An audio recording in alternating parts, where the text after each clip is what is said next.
ప్రస్తుతం వైఎస్ఆర్సీపీ కేంద్ర కార్యాలయంలో పార్టీ అధికార ప్రతినిధి బూరుగ నాగార్జున మీడియాతో మాట్లాడుతున్నారు. లైవ్ చూద్దాం. అన్ని జాగ్రత్తగా ఏర్పాటు చేసి రైతాంగానికి ప్లాట్లు అలాట్ చేయాలి. తెల్ల కాగితం మీద మీరు ఒక నంబర్ వేసి ఇదిగో మీకు ప్లాట్ ఇచ్చామని చెప్తే ఎప్పటికి ఇస్తారు, ఎన్ని సంవత్సరాలకి ఇస్తారు, ఏ విధంగా ఇస్తారు, రైతాంగానికి సమాధానం ఏం చెప్తారు మీరు? అయితే తెల్ల కాగితాల మీద మీరు ఇచ్చారు రైతు రుణమాఫీకి 2 సంవత్సరాలు అయిపోయింది. ఈ రోజుకి అత్తి లేదు, గతి లేదు. అంతేనా? రైతులను మోసం చేయడానికేనా ఇది కూడా ఒక ప్లాన్ అని అడుగుతా ఉన్నాం. అదే కాదు, రాజధాని ప్రాంతంలో గ్రామ కంటకాలు ఉన్నాయి. ఈ రోజుకి గ్రామ కంటకాలు ఎక్కడున్నాయి, ఏ ప్రాంతంలో ఉన్నాయి అని మీరు సర్వే చేయలా, అది తేల్చరా. అది ఒక పెద్ద ప్రాబ్లం అయి కూర్చుంది. అసైన్మెంట్ భూముల గురించి ఏం సమాధానం చెబుతారని అడుగుతా ఉన్నాం. దళితులు పండించుకునే, అనాదిగా పండించుకునే అసైన్మెంట్ భూముల్ని మీరు తీసుకున్నారు. మంత్రులు, ఎమ్మెల్యేలు, తెలుగుదేశం పార్టీలో ఉన్నత స్థానంలో ఉన్నవాళ్ళు భయభ్రాంతులను చేసి దళితుల భూములు లాక్కున్నారు. 2000 కోట్లకు పైగా అవినీతి జరిగిందని మీడియా కోడే కూసింది. స్వనానా మా నాయకుడు అసెంబ్లీలో దాని మీద సిబిఐ ఎంక్వైరీ చేయమంటే మీరు తిరోధకాలు ఇచ్చారు. దాని గురించి మాట్లాడటల్లా. అసైన్మెంట్ భూములు ఏమైనా, గ్రామ కంటకాల గురించి ఏం మాట్లాడరు. దళితుల దగ్గర తీసుకున్న భూములకి ఈ రోజుకి భూమి ఇవ్వటానికి ముందుకు రాకపోగా, వాళ్ళ దగ్గర భూమి కూడా సరిగా తీసుకోకపోగా ఆ భూములు మీరు కొనుక్కొని ఈరోజు వాళ్ళు పెన్షన్కి కూడా అర్హత లేకుండా, తీసుకునే పెన్షన్కి కూడా అర్హత లేకుండా చేసినటువంటి సంస్కృతి మీ దగ్గర ఉంది. మేము చెప్తా ఉన్నాం. అంటే ఈ కథంతా ఎందుకు?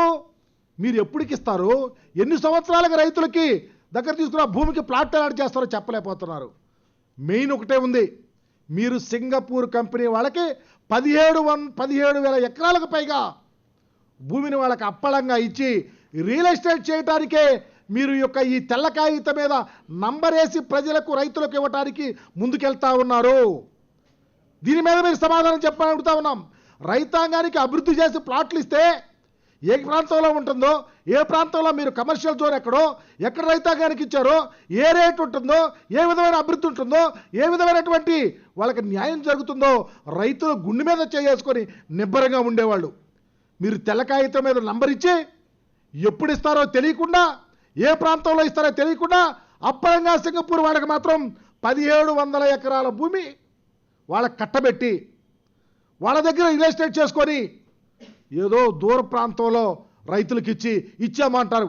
డెవలప్మెంట్ ఏముంటుంది, వాళ్ళకి లాభం ఏముంటుంది చెప్పాల్సిన బాధ్యత ఉంది. అదే కాకుండా సింగపూర్ కంపెనీ అనేటువంటి సెమ్కార్బు, అసెండాసు, సెంబ్రిడ్జ్ వాళ్ళతో మీరు సిసిడిఎంసి ద్వారా ఒక ఒప్పందం కుదుర్చుకున్నారు. ఆ ఒప్పందం రహస్యం బయట పెట్టండి. ఏం ఒప్పందం తెచ్చుకున్నారు?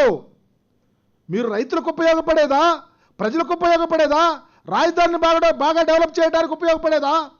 ఏం ఉపయోగపడటానికి మీరు ఒడంబడికి ఏముందో కూడా తెలియపరచాలా. మీరు అడావుడిగా రైతులకు మాత్రం చెక్కులు పట్టాలు ఇస్తాకేదో తెల్ల కాగితం మీద నంబర్లు ఇస్తారంటున్నారు. మీరు 1700 ఎకరాలు రియల్ ఎస్టేట్ వ్యాపారానికి, లేకపోతే మీరు కుదుర్చుకున్న ఒప్పందం రియల్ ఎస్టేట్ వ్యాపారానికి మీ లబ్ధి కోసం మీకు జేబు సంస్థగా దాన్ని వాడుకోవటానికి చేస్తున్నటువంటిది కనుక అభివర్ణిస్తూ ఉన్నాం. ఇదే కాదు, ఈరోజు రాజధాని ప్రాంతంలో ఇప్పటికీ కౌలు రైతులకి చెక్కులు ఇవ్వాల.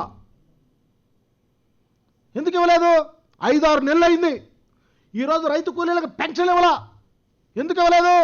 అంటే రైతులకి పెన్షన్ ఇవ్వరు, కూలీలకి, రైతులకి, కౌలు రైతులకి దానికి సంబంధించిన కాంపన్సేషన్లో భాగస్వామ్యాన్ని చేయరు. కానీ మీరు ఎంత డెవలప్ చేశారు? 33,000 ఎకరాలు మీరు దరిదాపు మీరు ల్యాండ్ తీసుకున్నారు. 5-6 వేల ఎకరాలన్నా మీరు డెవలప్ చేశారా? మీరు కాంపన్సేషన్ ఇస్తా అన్నారు. 29 గ్రామాల్లో దరిదాపు 22,000 మందిని రైతులను అడిగారు మీకు ప్లాట్ ఎలా ఇవ్వాలి అని. ఎంతమంది మీకు ఇచ్చారు? మీ మీద నమ్మకం ఉంటే 5,000 నుంచి 8,000 మంది వరకు మీకు కన్సర్న్ ఇచ్చారు. అంటే 23,000 ఎక్కడా, 8,000 ఎక్కడా? మీ మీద ఎంత నమ్మకం ఉంది రైతాంగానికి? ఈరోజు మీకు ఓట్లేసి మిమ్మల్ని గెలవాలని కోరుకుని ఈ రాష్ట్రంలో చంద్రబాబు అధికారంలో రావాలని కోరుకున్న రైతాంగాన్ని మీరు మోసం చేశారే. అలో లక్షణ అంటా ఉన్నారే. నేతి బీరకాయలో నేనెంతుందో చంద్రబాబు నాయుడు పరిపాలనలో అంత న్యాయం ఉందని చెప్పేసి రైతాంగం అనుకుంటా ఉన్నారే. ఇదా మీరు రైతులను, రైతు కూలీలను, రాజధాని ప్రాంతంలో ఉన్నటువంటి వారి యొక్క కష్టాలు వ్యతలు తీర్చే ముఖ్యమంత్రిగా మీరు చరిత్ర పుటల్లో నిలుస్తారా అని అడుగుతా ఉన్నా. ఎందుకు ఈ విధంగా మోసం చేస్తా ఉన్నారు? చంద్రబాబు నాయుడు గారి యొక్క పరిపాలన తీరే మోసానికి నిదర్శనం. చంద్రబాబు నాయుడు గారి ఆలోచన సరళే ఈ రాష్ట్ర ప్రజలను కొల్లగొట్టుకోవటం. అందుకనే ఈ రాష్ట్రాన్ని ఇతర దేశాల వాళ్ళకి అప్పలంగా అమ్మి రియల్ ఎస్టేట్ చేసుకోవటానికే మీరు ముందుకు వస్తూ ఉన్నారు. మీరిచ్చే తెల్ల కాగితాలతో నంబర్లు రైతాంగానికి, ఆ ప్రాంతంలో ఉండే రైతాంగానికి ఉపయోగపడేవి కాదు. న్యాయబద్ధంగా ఆ ప్రాంతాన్ని డెవలప్ చేసి ఖచ్చితంగా ఇస్తే రైతుల్లో మనోధైర్యం పెరుగుతుందని చెబుతా ఉన్నాం. మాకు ఆలోచన ఒకటే, మీరు ఆ ప్రాంతంలో ఉన్నటువంటి రైతాంగాన్ని, రైతు కూలీలను, ఎస్సీ ఎస్టీ బీసీల యొక్క భూములు లాక్కుని భయభ్రాంతులు చేసి ఈరోజు చిత్తడి వర్షం, చిన్న చినుకులు పడినాయి. ఆనాడు మొదటి నుంచి అంటూ ఉన్నారు మీరు జగన్మోహన్ రెడ్డి గారు రాజధానికి వ్యతిరేకమని. మేము రాజధానికి వ్యతిరేకం కాదు. న్యాయబద్ధంగా అనువైన ప్రాంతంలో రాజధాని పట్టమని, కేంద్ర ప్రభుత్వ నిధులు కూడా తీసుకురమ్మని, రాజధానిని బ్రహ్మాండంగా నిర్మించమనే మా నాయకుడు చెబుతా ఉన్నాడు. శాస్త్రవేత్తలు, అనుభవం ఉన్నవాళ్ళు ఆ ప్రాంతం నల్లరేగడి ప్రాంతం, ఆ ప్రాంతంలో బిల్డింగులు కడితే నిలుస్తాయో నిలవో అని డౌట్ ఎక్స్ప్రెస్ చేస్తే ఈరోజు అదే జరిగింది. ఈరోజు చిన్న వర్షం చినుకులు పడితే ఈరోజు నీళ్లు నిలిచిపోయినాయి. మీరు వాయిదా వేసామని చెబుతా ఉన్నారు. ఎందుకు ఆ పరిస్థితి వచ్చింది? ఎందుకు ఆలోచించలేకపోతా ఉన్నారు? కోట్ల ధనాన్ని మీరు వెచ్చిస్తూ ఉన్నారే. ఈ రాష్ట్ర ప్రజలకు ఏం సమాధానం చెబుతారు? చంద్రబాబు నాయుడు గారిని అడుగుతా ఉన్నాం. మీ వంది భాగంలో మీరు తూ అంటే డూడు బసవన్లాగా తలవికే మంత్రులు, డూడు బసవన్లాగా తలవిపే ఎమ్మెల్యేలు రాజధాని ప్రాంతంలో జరుగుతున్నటువంటి అకృత్యాల కోసం ఏం మాట్లాడతారో, ఏం సమాధానం చెబుతారని చెప్పేసి నేను అడుగుతా ఉన్నా.